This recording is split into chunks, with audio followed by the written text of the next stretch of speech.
It's great to see you back on video. A youthful staffer hastily informs the Kai backstage at the Troubadour in Los Angeles in 1979. The green room was just exited by Linda Ronstadt's promoters, once more. And why? Instead of hers or the Eagles' names, she saw as on the schedule. It was too much for her, and she concealed that rationale from herself for many years. But today, after years of diplomatic interviews and graceful silence, Linda Ronstadt has finally spoken up about the musicians she hated behind their backs. Plus, the list is unexpected. Linda Ronstadt's 7 most despised musicians, those with whom she had public feuds, who deceived her, and whose inflated egos caused more harm than was ever publicly acknowledged, are the subjects of this book. The pretense of harmony in Laurel Canyon crumbles as this exposes all, in the form of scandal, fierce rivalry, and the unfiltered reality. Though Linda Ronstadt's role in launching the Eagles is likely well known, the venom that followed is less often discussed. Ronstadt was already on the rise in the early 1970s when Don Henley began working with her as a drummer and backup singer. Their initial partnership was lovely and friendly, but things quickly turned sour. His ego burst when the Eagles became superstars. Imagine a group who used to support Ronstadt, but now play the Sunset Strip like it's their oyster. That critical moment, Henley made a snide remark about her song selection in 1975 during a heated fight backstage at the Universal Amphitheater, implying that she should perform only cover versions of songs and give credit where credit is due to the actual composers. The outburst from Linda was not sudden. Behind the scenes, pals muttered about snarky comments and her mounting anger, and she had his access to her tour and dates withdrawn. Reportedly, Henley exclaimed, "She's too precious for rock and roll," displaying his newly acquired swagger and cocaine-fueled attitude. She secretly referred to him as a climber who lost his soul and never forgave him for betraying her. It was about more than simply pride. Respect was at stake, and Henley had stepped all over it. The eyes of Ito locked. The collision, however, was far from the first one to do so. When one artist's animosity was beginning to settle, another would push things to the next level, transforming an innocent incident into an enduring resentment. What began as an interest soon descended into anarchy. Conjure images of wild, smoky nightclubs. Linda and Jim Morrison, the most unexpected frontmen of the 60s, performed there once. Their paths crossed in 1968. When and where? Ronstadt was still forging her path in the male-dominated realm of California rock while the Doors were at their apex.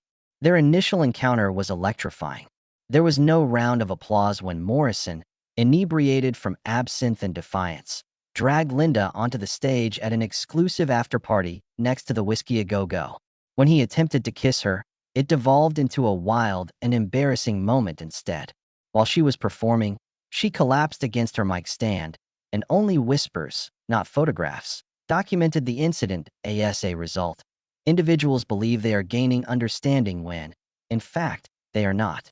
They're gaining a glimpse into something that was created in the mind of some anonymous person who is probably glued to a keyboard. Even after the incident, Morrison continued to make fun of Linda in interviews, describing her as sweet but spineless, a trait that Linda would never let go of. For years, she concealed the pain behind a calm smile. She had previously told her inner circle that Morrison was a complete and utter genius who tainted everyone and everything around him. For her entire career, she battled against what she perceived as the embodiment of masculine excess in rock. Ideological differences were more divisive and unpleasant than interpersonal ones as the 1970s progressed. Even though it started with a charity performance and ended in an unspoken battle of principles, no conflict has ever stung so deeply. The political intrusion simply served to heighten the tension. When two powerful voices clash over politics, fireworks are sure to follow. This is precisely what transpired between Neil Young and Linda Ronstadt. It all began in the middle of the 1970s that their 1976 combined benefit concert for agricultural workers revealed a schism, despite their respective reputations for fighting injustice.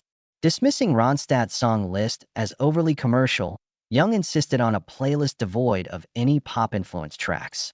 He ignored her suggestions and insisted on taking center stage with an air of superiority. At the conclusion of the night, Ronstadt left in tears, and according to reports, Young told the press that she wasn't made for protesting. The insult struck a chord with McGinn. For Linda, whose activism was deeply ingrained in her Mexican ancestry, having a fellow activist characterize her as superficial was more than simply hurtful. It was a betrayal. No matter how large the platform was, she continued to decline any invitation to perform beside Young after that. How did things become worse? In interviews, Young would sometimes bring her up, generally to subtly flatter her, while simultaneously drawing attention to their ideological disagreement. Neil personified hypocritical morality in Linda's eyes. He preached it loudly, but executed it cruelly. Trust turned to artistic hubris, and an insult turned into a possible cooperation, leading to some of the most violent clashes that occurred in the recording studio. The two were intended to work together because of their mutual regard, but it ended up being one of Linda's most regrettable creative endeavors. When Frank Zappa made a radio appearance in Los Angeles in 1974, Linda met him. She was interested in recording a song he had composed since she was fascinated by his few avant-garde approaches. Artistic hostilities escalated rapidly from what started as a constructive conversation. Zappa openly chastised her voice for being overly clean, rejected her suggestions, and accused her of attempting to transform his music into a radio jingle. When Zappa interrupted the band in the middle of a song during rehearsal and publicly stated, "This is what happens when you hand real music to a pop singer," tensions rose. Furious and humiliated, Linda stormed out. Though she kept quiet about it in public, she had a private description of Zappa: brilliant but ruthless. And not all wounds were caused by strangers. Those she had once considered friends, those closest to her, could inflict the worst wounds at times. They were both formerly close friends in the Laurel Canyon circle, but their bond weakened as they faced mounting strain. Linda and David Crosby performed and recorded together frequently in the 1970s, but Crosby's burgeoning ego and drug-fueled paranoia made working together extremely difficult. In 1978, when recording a harmony track, Crosby insisted that Linda conform to the actual pitch of her voice and wouldn't allow her to change the key. A public yelling confrontation ensued, which became a staple in gossip articles about the industry. Her career, Crosby went on to say in Rolling Stone, was manufactured by studio executives. In response, Linda severed all relationships and forbidden anybody from contacting her. His name was off-limits to her. She now saw Crosby as an example of the damage that stardom, drugs, and unbridled narcissism can do to genuine talent. Linda encountered a different type of opposition during the New Wave period. Younger voices intent on criticizing the preceding generation. Not everyone was warmly welcomed by the punk movement that swept through the late 70s. During their 1979 joint performance at a Cleveland event, Linda and Elvis Costello got into an argument. Before a group of 5 journalists, Costello, then the public face of the British punk movement known as New Wave, called Linda a set background music for brunch and insulted her. Not only did the complete insult shock her, but so did the condescending tone of the person with whom she had never talked. As the night progressed, she approached him, and tensions in the backstage area flared up. In his inebriated fury, Costello threw another insult and stormed off. She was immediately contemptuous. She saw Costello as a symbol of a new musical cruelty, cool and sophisticated. When one partner starts to exert control over the other's creativity, even the most well-planned collaborations can go apart in the heat of the moment. It ought to have been a miracle on paper. Aiming voices, Paul Simon and Linda Ronstadt. However, the truth is that their brief partnership caused emotional scars. They tried to record a duet for Simon's next album in 1982, but rehearsals quickly became cold. Despite Linda's requests for his unsolicited advice and permission to rewrite the lyrics, Simon, known for his perfectionism, constantly intervened. After working with Simon, Linda confided in friends that it was like being bullied by a principal. Although Simon remained silent during the session, Linda left determined never to collaborate with him again, and no completed track resulted. She cared more about maintaining her dignity than about the song itself. Linda Ronstadt opted for diplomacy for a long time.